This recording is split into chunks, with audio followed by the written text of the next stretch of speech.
Imagine one day you were told by a foreign government that you could no longer live in your home, a home your family lived in for thousands of years. After welcoming strangers and trading with them, many of your people were killed by diseases they couldn't fight. That's exactly what happened to Native Americans in the early history of the United States. It's called removal.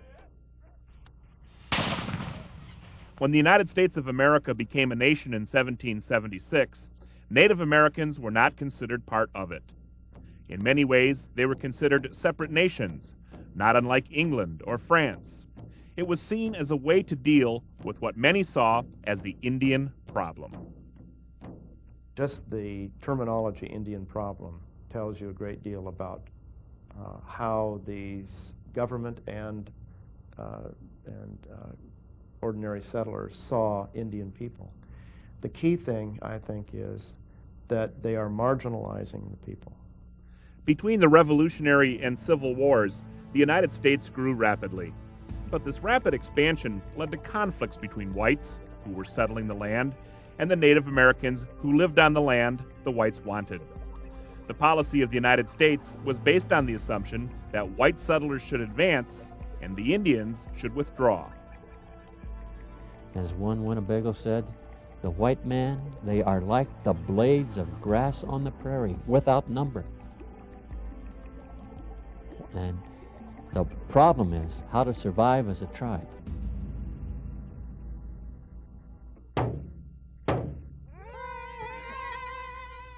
Native American lives changed quickly with the arrival of Europeans. Once thought of as traders passing through, Europeans were soon seen as settlers who wanted Native American land.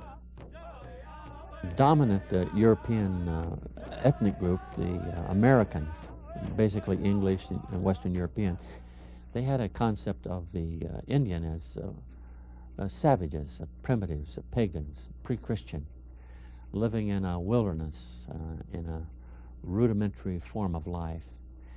And this is a terrible misconception. The cosmology of these tribes, for example, are beautiful to behold, exceptionally intricate. And their language is complex. Their social relations very nicely thought out. Their political structures worked beautifully. They knew their lands solidly, and they were very, very civilized. Kind of a national movement, manifest destiny, you call it what you will, where white people were going to take over this vast wilderness. They didn't recognize the native people as people, basically, that they had a culture and a way of life of their own. They just moved in and took it over. How to take the land was the problem for the young United States.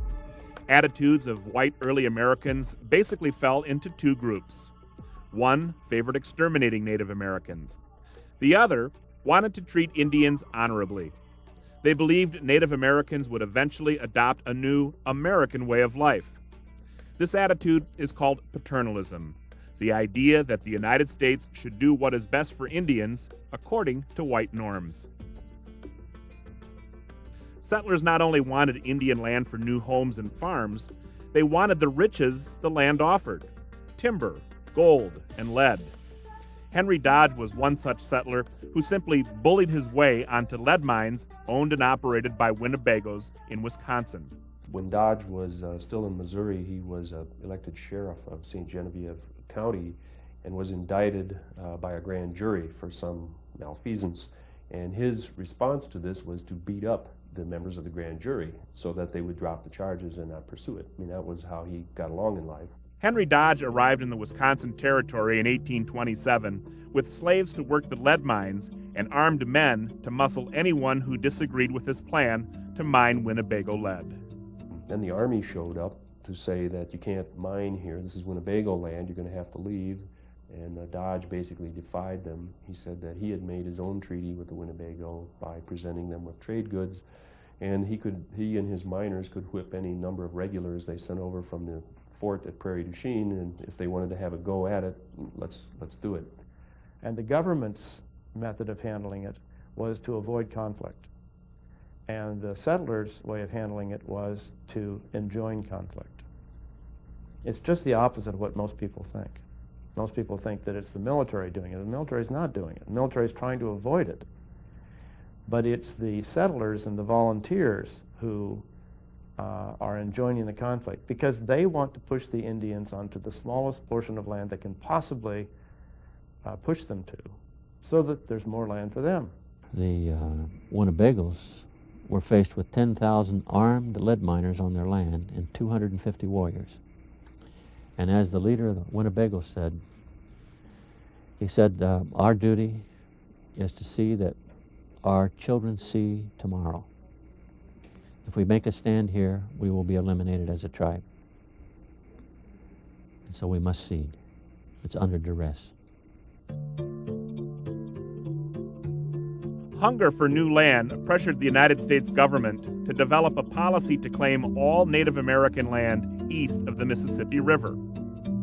The Americans, basically English and Western European, they had a concept of the Indian as savages, primitives, pagans, pre-Christian, living in a wilderness, in a rudimentary form of life. And this is a terrible misconception. On May 26th, former Indian fighter President Andrew Jackson signed the Removal Act of 1830. It was now legal for the United States to remove Native Americans from their homelands. We don't look upon that as wrong. We look upon that as humanitarian. Because shouldn't these people have a good life as savages out there hunting game and so forth? So let them go hunt game and we'll take their land.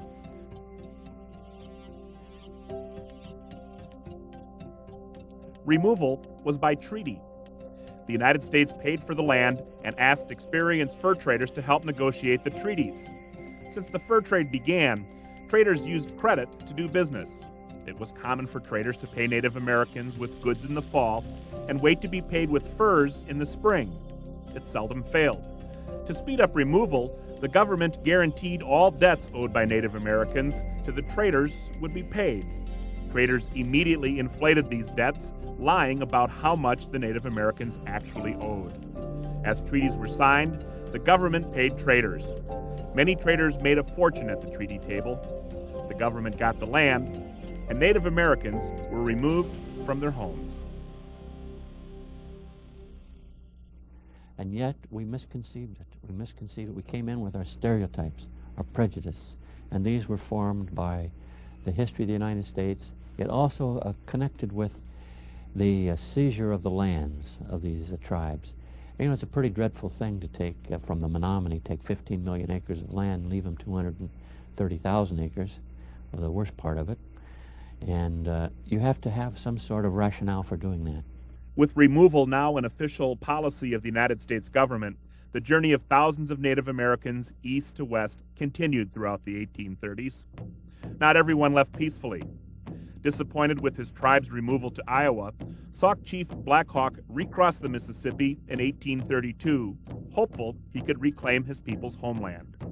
What followed was called the Black Hawk War. It was more chase than war, as troops chased Black Hawk and his people up through Illinois, through Wisconsin, down the Wisconsin River to the Mississippi. Black Hawk left the group to find allies to join his fight. At the mouth of the Bad Axe River, Black Hawk's people, many elders, women, and children, were massacred trying to surrender.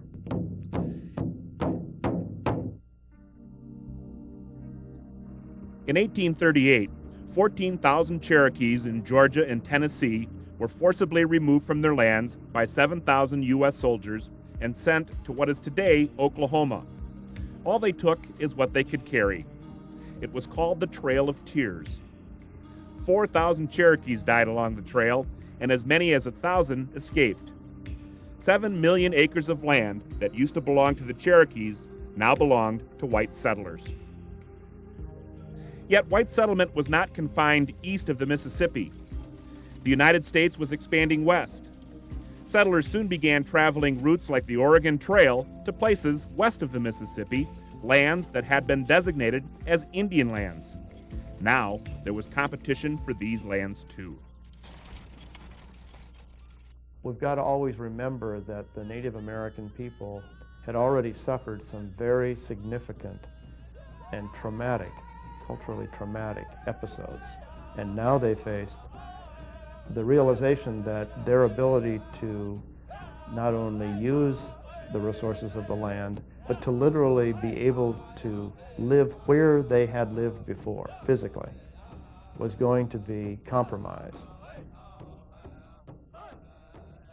When Washington became a territory in 1853, the governor proposed moving the Native Americans who lived there onto reservations. Not everyone agreed with the governor's plans. Among the doubters of the treaty was Yakima chief Kamiakin. Yakima tradition tells of how Governor Stevens brought Kamiakin to a late-night private session and told him, "If you do not accept the terms offered and sign this paper, you will walk knee-deep in blood."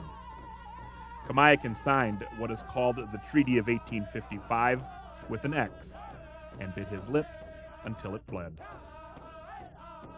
It's part of Americana, it's part of American history, that the intent was to annihilate the native, original people of this part of the world.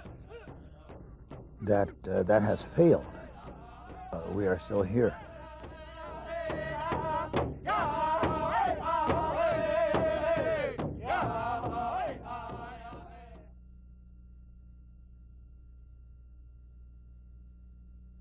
True or false? Rapid expansion of the early United States led to conflicts with Native Americans. True or false? The early United States government viewed Native Americans as part of the United States. True or false? The policy of the United States was based on the assumption that white settlers should withdraw from Indian lands. True or false? Many white settlers viewed Native Americans as savages living in a wilderness. True or false? Some early citizens of the United States favored exterminating Native Americans. True or false? The Removal Act of 1830 made it legal for the United States to move Native Americans west of the Mississippi. True or false? All Native Americans peacefully complied with the Removal Act. True or false? The Black Hawk War was a Native American response to the Removal Act of 1830.